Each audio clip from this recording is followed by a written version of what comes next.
We are going to read a persuasive article by Barbara Jordan called All Together Now. Something to look, to hear, to listen for in this article is when she uses the word I. So we talked about this when we had our persuasive paper. I believe, I think, my belief. Those personal words to let us know that she's sharing her opinion. We know that these ideas obviously are not facts, but they're her beliefs. So her whole point of this is to show us how to be tolerant, to have compassion for people of other races. So a little bit of background with Barbara Jordan is that she was elected to the Texas Senate in 1966, and she became a member of Congress as well. And she was the keynote speaker in the 1976 Democratic National Convention, being the first African American to lead that. And so what she's talking about in this time period is the racial discrimination.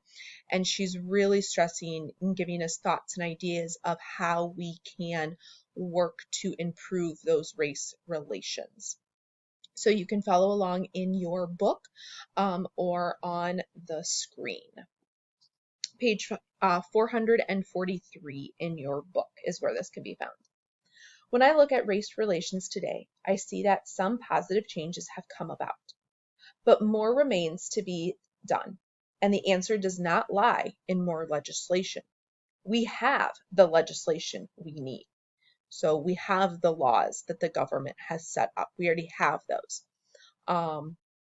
So she's saying we don't need any more of those.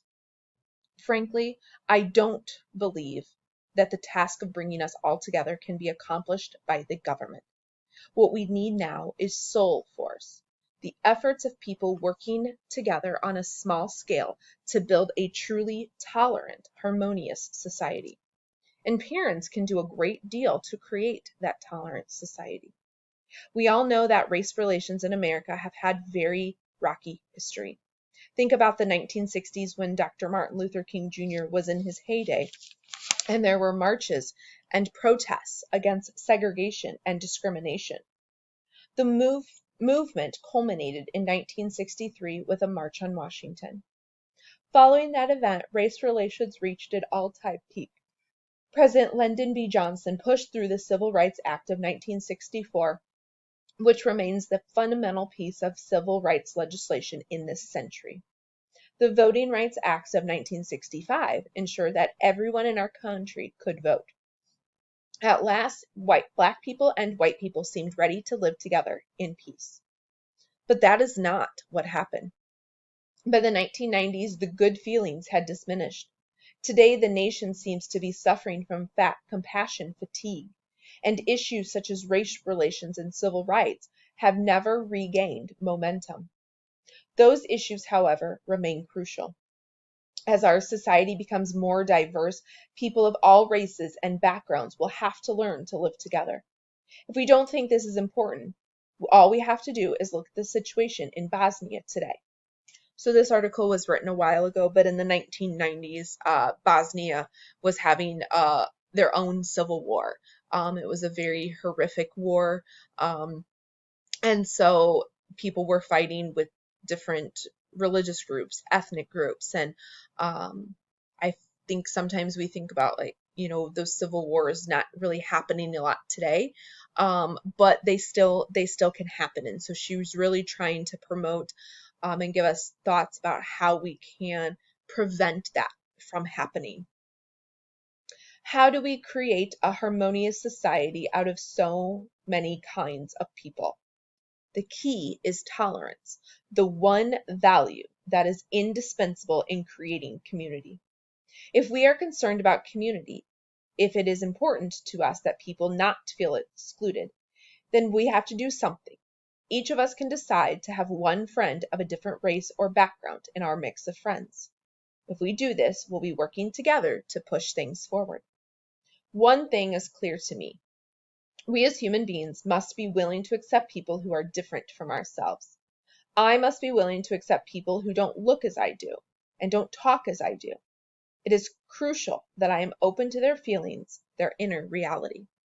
I think that is very prevalent right now in what is going on in our society, in the world right now with the pandemic. You have people from all different, parts of the world, races, religions, political backgrounds, all have different thoughts on how we should, get ourselves out of this pandemic, how we should move forward. And it can create um, some conflict within people. Um, and so, what she is saying, we can apply what Barbara Jordan is saying to what is happening now, and to listen to each other, to not pass judgment, to have a tolerance, as she says. What can parents do?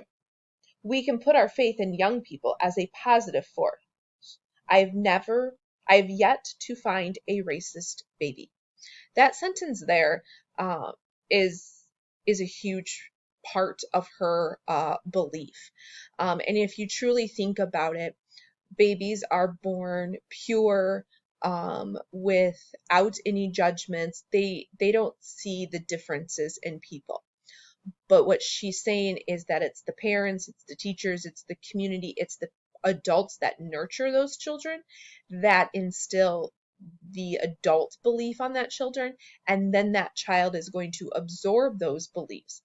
Think about it in your own families. You are raised a certain way with certain beliefs because that is what your parents have taught you. We're Catholic because our parents have instilled those beliefs within us.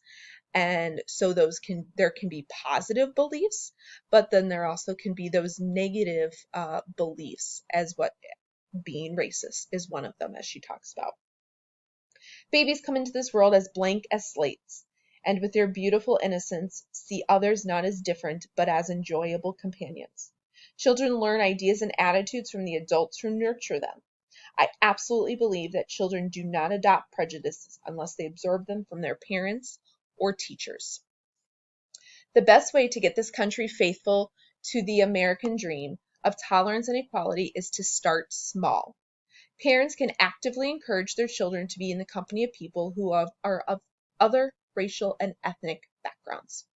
If a child thinks, well, that person's color is not the same as mine, but she must be okay because she likes to play with the same things that I play with, that child will grow up with a broader view of humanity. I am an incurable optimist. For the rest of the time that I have left on Earth, on this planet, I want to bring people together.